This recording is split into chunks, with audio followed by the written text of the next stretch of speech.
салом дӯстон, шаби гузашта дастаи Ал-Наср барои ба даври гурӯҳии Лигаи Чемпионҳо баромадан бозии худро бо дастаи кишвари Амороти Муттаҳидаи Араб баргузор кард. Ин клуби ба мо шинос Шабоб Ал-Аҳлӣ мебошад. Роналдо ва Мане бори аввал бо ин даста бозӣ карданд, вале мо ин дастаҳоро бо иштирокашон дар Лигаи Чемпионҳои Осиё хуб мешиносем. Даста аз шаҳри Дубай ҳамту барои риояи расмият ба майдон наомад. Аморатиёам мехостанд ба марҳилаи гурӯҳии Лигаи Чемпионҳо бароянд. Хотиррасон мекунам ки аз Арабистон чемпиони ин кишвар рухати мустақими марҳилаи гурӯҳиро мегирад. Дастаи дуввум дар даври интихобӣ бозӣ хоҳад кард, танҳо дар як марҳилаи даври интихобӣ. Аз натиҷаи ин бозӣ дар видеои имрӯзаи мо маълумот пайдо карда метавонед. Хабарҳои дигарам ҳаст ки донистани он барои ҳар як мухлиси футбол шарт ва муҳим аст. лайки қиматбоҳи худро гузоред ва моро то охир ҳамроҳӣ кунед. дӯстон, футболи бошгоҳӣ дар ҷӯшу хуруш аст ва моро рақобатҳои ҷолибу диданӣ интизор мебошад. Интер Майами бо сарварии Месси дар полуфинали Кубоки США бо Синсинати бозӣ хоҳад кард.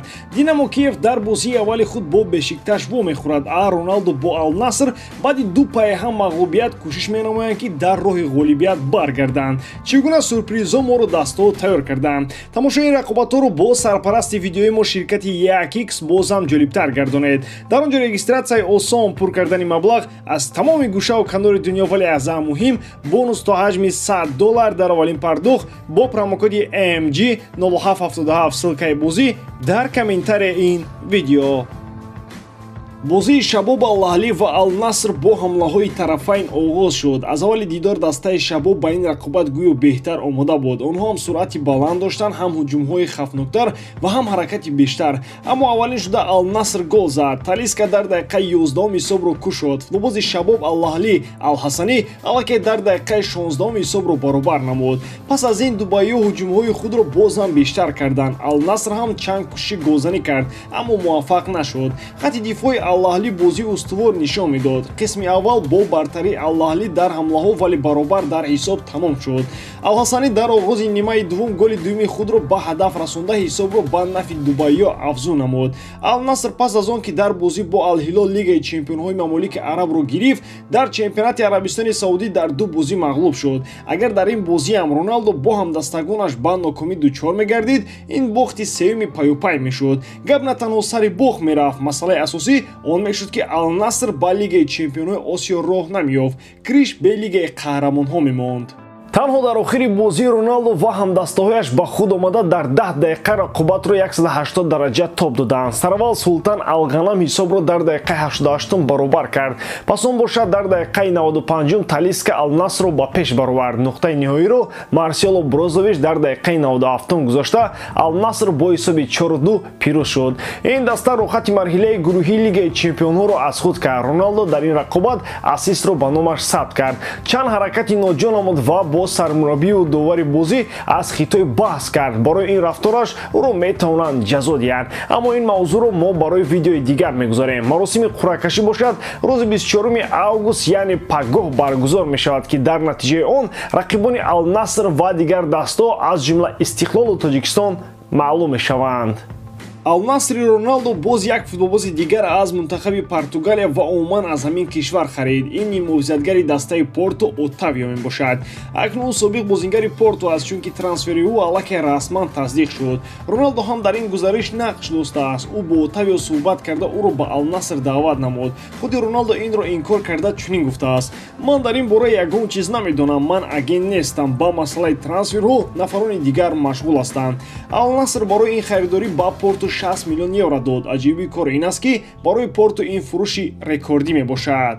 ин Бенфика аст ки бозингарони худро бо нархи 100 миллион ва бештар мефурӯшад. барои Порто боша 60 миллион фурӯши рекордӣ будааст. қаблан Ал-Наср барои гирифтани Оттавио танҳо 40 миллион ба Порто пешниҳод кард, вале дастаи португалӣ 60 миллион мехост. Оттавио дар дастаи нави худ дар як сол 13.9 миллион евро кор хоҳад кард. ин 5 маротиба бештар аз он аст ки ниҳоятгари португалӣ дар Порто ба даст меовард. дастаи Реал Мадрид мехоҳад дифоъгари марказии дастаи Арсенал Габриэл Магалянсро бихарад. мағзи масъала инҷост ки дастаи шаҳри Мадрид ба муддати тӯлонӣ ҳимоятгари марказии бразилӣ Эдер Милитауро аз даст дод. ӯ дар бозии даври якуми Ла Лига дар рақобат бо Атлетик Билбао осеби ҷиддӣ бардошта чанд моҳ дар майдон буда наметавонад.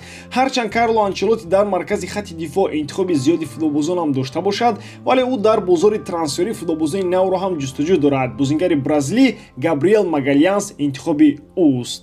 дар ҳамин ҳол худи Габриэл ба дастаи шаҳри Лондон содиқ буда аз Арсенал рафтан намехоҳад. ӯ дар бозии якуми Арсенал бар зидди Ноттингем Форест дар ҳайат ҷо дода нашуд, вале Габриэл мехоҳад карьераи худро дар сафи туфангчиёни Лондон идома диҳад. ӯ дар Арсенал хушбахт аст ва аз ин тим рафтан намехоҳад. новобаста аз ин, Реал кӯшиши харид кардани дифоъгари бразилиро хоҳад кард. тақдири минбаъдаи Ромелу Лукаку норӯшан боқӣ мемонад. дар ҳамаи ин даргириҳои равзанаи трансферӣ масъалаи Лукаку ба гӯшаи фаромӯшӣ рафтааст. гӯё дар худи Челси ҳам Лукакуро фаромӯш карданд.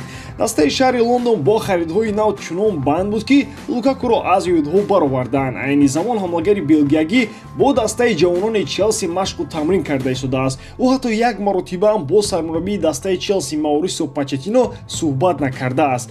Почеттино ҳам гӯё Лукакуро намебинад. равзанаи трансферӣ дар Аврупо пас аз чанд рӯз маҳкам мешавад. ягона дастае ки бо Челси дар мавриди гузариши Лукаку гуфтушунид мекард, худро қафо кашид. Лукаку метавонад бе таҷрибаи бозӣ монад.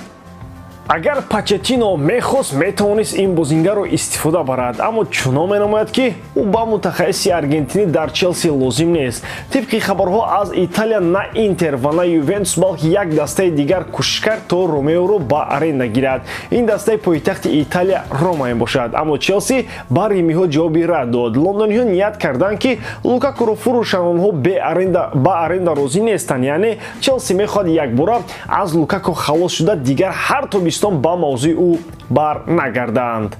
ба ҳамин тамом. боридам ки ҷодкории ман ба шумо писанд меояд. лайк, комментария ва дар канал обуна шуданро аз ёд набароред. бо шумо мисли ҳар вақта Муҳаммад Гайров. хайр бордорон дар паноҳи Аллоҳ.